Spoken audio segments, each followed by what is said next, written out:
Hey, what's up, Free Association? I just want to do a quick vlog. I do this on my Response channel, and my hair is a mess, so I put on my surf cap. Real quick, I'm not repeating bullshit. I'm repeating what the commanders on the ground are saying, what news sources and media sources and intelligence sources that were against the war are also saying. You're ignoring the consensus of opinion. And when I say consensus of opinion, I mean even opinion of those that don't like George Bush and the policy of the invasion and handling his mismanagement of the war in the beginning have said.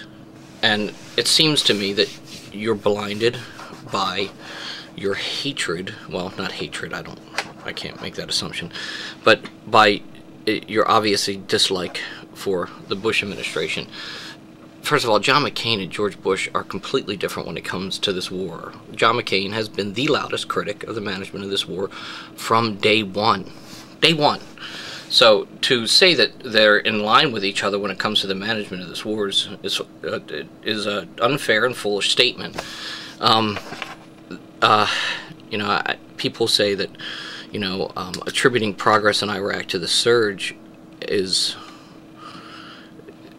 wrong. It's just ridiculous. It takes manpower in order to get objectives done on the ground, militarily, politically, institutionally. And the institutions are very important. The private institutions, private industry, secularization of government, keeping the institution of religion separate from government, building infrastructure, water, hospitals, education, those kind of things. It takes manpower. And while others are doing those things, we needed more troops to help train security forces, do what needed to be done in the counterinsurgency movement, COIN, the plans for that. To say that not having more men on the ground is denying the mismanagement of the war from the beginning. So I guess what I'm saying is you're being kind of contradictory. First you say that we should have had more troops on the ground in the beginning, and then you say when we did have more troops and it worked, which is it? I'm confused. So, I guess what I'm saying is that one side of your mouth you're saying that we should have had more troops on the ground at the beginning. Now, the other side of your mouth you're saying that more troops didn't help. I mean, which is it? And I don't understand that. It seems to me that the folks that want to say that the management policy of the war of the last year and a half is all because Iraqis all sat down at the table is ridiculous. It's like saying that gang violence in New York City is down because gang members decided to be good. And that's just, it's ridiculous. It is because of a different strategy. It is because General Petraeus was allowed to do what he thought was necessary, and he listened to generals that were contradictory to the Bush administration's management. So, I strongly disagree. It amazes me that I don't hear any military people, not one, saying that the surge didn't work. Not even people that don't like the effort in Iraq. Even Wesley Clark and Obama have said that they believe that the surge has been working. They said they would have done it differently.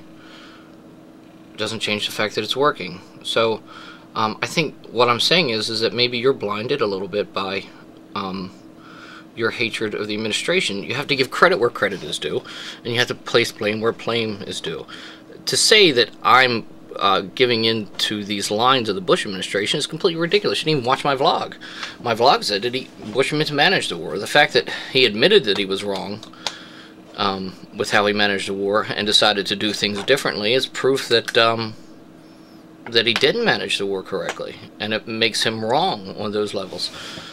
That being said, if you look at Bush and McCain's rhetoric when it comes to the management of the war earlier on, they completely differ from each other, and to constantly lump them together is ridiculous and unfair. And so if you want to constantly say that things aren't working, you're wrong. They are working.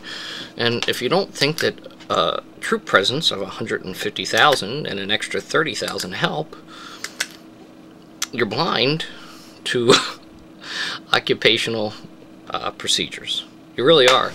I just love the fact that people read a couple articles that journalists that aren't in the military write, and all of a sudden they become experts on counterinsurgency. It amazes me. It's almost like a prophet coming down from a mountain and saying, I spoke to an angel and Allah says we should start killing Jews. Just because they say so doesn't make it true. All of a sudden you have this intrinsic trust in journalism. And it's ridiculous. The people on the ground, both Iraqi security forces and American, and also press that doesn't like the Bush administration, such as Al Jazeera and Time Magazine and New York Times, disagree with you, and they have absolutely nothing to gain by giving credit to George Bush. You know, and the Democrats have nothing to gain by giving credit to a plan that worked, and it doesn't give George Bush any credit by saying that what he did in the beginning was wrong. So I don't really understand where you're coming off saying that I'm giving into whatever. You know, my entire vlog I criticized Bush's war effort, and you apparently missed that entire part of the vlog. You know, and Protein View, he's just contradictory for the sake of being contradictory. You know, I would suggest maybe listening to what the military is telling us. But of course everybody's an expert and everybody knows. Everybody knows better. Everybody knows better than how to wage war than the military, right? Everybody knows better than them. That's what lost us Vietnam. Politicians decided to run a war. And that's what would have lost us Iraq. But finally, the Bush administration started listening to the generals in the beginning that either retired or quit, and decided that manpower was necessary for security. But you can ignore that all you want, and your hatred of Bush and McCain blinds you from giving them credit for, you know, giving Bush credit for changing his mind and realizing he was wrong, and ignoring the fact that John McCain from day one has been saying that we need more troops in there. In fact, on several occasions, John McCain was one of the only senators on either side of the aisle that said that Rumsfeld was a moron, and that he was totally discredited Rumsfeld on a regular basis.